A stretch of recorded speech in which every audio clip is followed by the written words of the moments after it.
Le sujet de la story de ce matin, la famille. J'espère que vous allez bien, que vous avez bien dormi.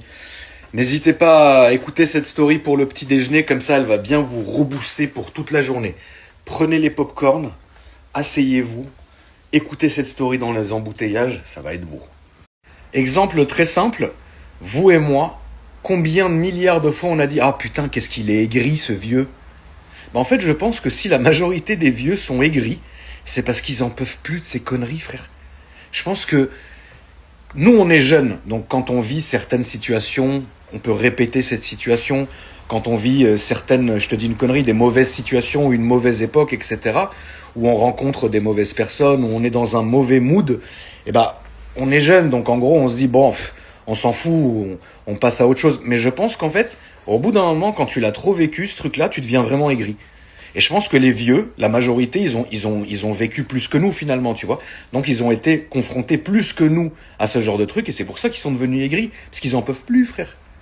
À part de mener une vie d'ermite, qui ne voit personne, qui ne croise personne, etc., on est évidemment obligé à un moment donné de vivre une époque plus ou moins sale. Et parfois l'époque peut se répéter, et parfois on peut vivre cette époque de notre plein gré. Parce que c'est trop marrant, tu sais, d'arriver au bout d'un moment à te dire « Ah, je me suis rendu compte de rien ». Ben non, non, vous et moi, la famille, on a tous déjà été dans un environnement plus ou moins sain, tout en sachant très bien que l'environnement dans lequel on était, l'environnement dans lequel on évoluait était mauvais. Tu vois, combien de fois, vous et moi, la famille, on s'est posé cette question, on s'est dit « Mais putain, en fait, tu vois ces gens-là, que je vois quasi tous les jours ou que je vais fréquenter quelques fois par mois ou avec lesquels je vais travailler une fois par semaine ou une fois par mois, etc. » Ces gens-là, la famille, combien on s'est dit, ces gens-là, on sait qu'ils nous détestent, mais on reste quand même, tu vois. Parce que je pense qu'au fond de nous, il y a quand même une espèce d'espoir où on se dit que, ok, c'est un exemple qui est très con, mais par exemple, imaginez que vous êtes dans un bureau et que dans ce bureau-là, rempli de collègues, donc mine de rien, c'est pas l'ennemi, tu vois.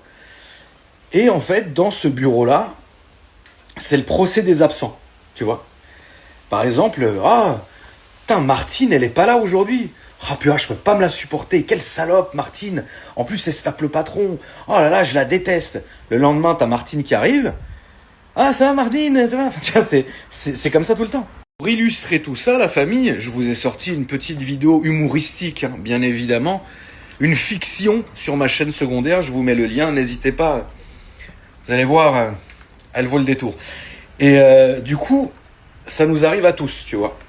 Maintenant, je pense que effectivement, pour répondre à la question de mon abonné, je pense que avec l'âge,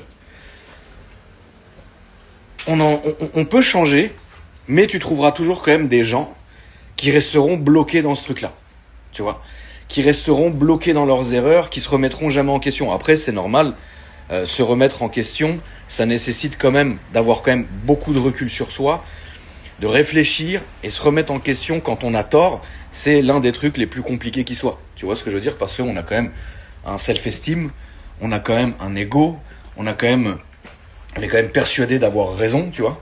C'est vrai que c'est très dur de se dire, putain, là j'ai déconné. J'aurais pas dû dire ça. Là j'ai déconné. J'aurais pas dû faire ça. Là j'ai déconné. J'aurais pas dû penser comme ça, tu vois. C'est pas facile, hein, vous pouvez être qui vous voulez, ça sera pas facile. C'est pas un exercice qui est facile parce que nous mettre en face de nos échecs, personne n'a envie de voir. C'est comme quand on était petit et qu'on se faisait cramer par nos parents en train de faire une connerie. Ça fait jamais plaisir de se faire cramer, tu vois. Et pour que ça soit toi-même qui t'auto-balance au feu, quand même, faut être accroché parce que on n'a pas envie de se regarder dans une glace en se disant « Putain, en fait, le problème, c'est moi. »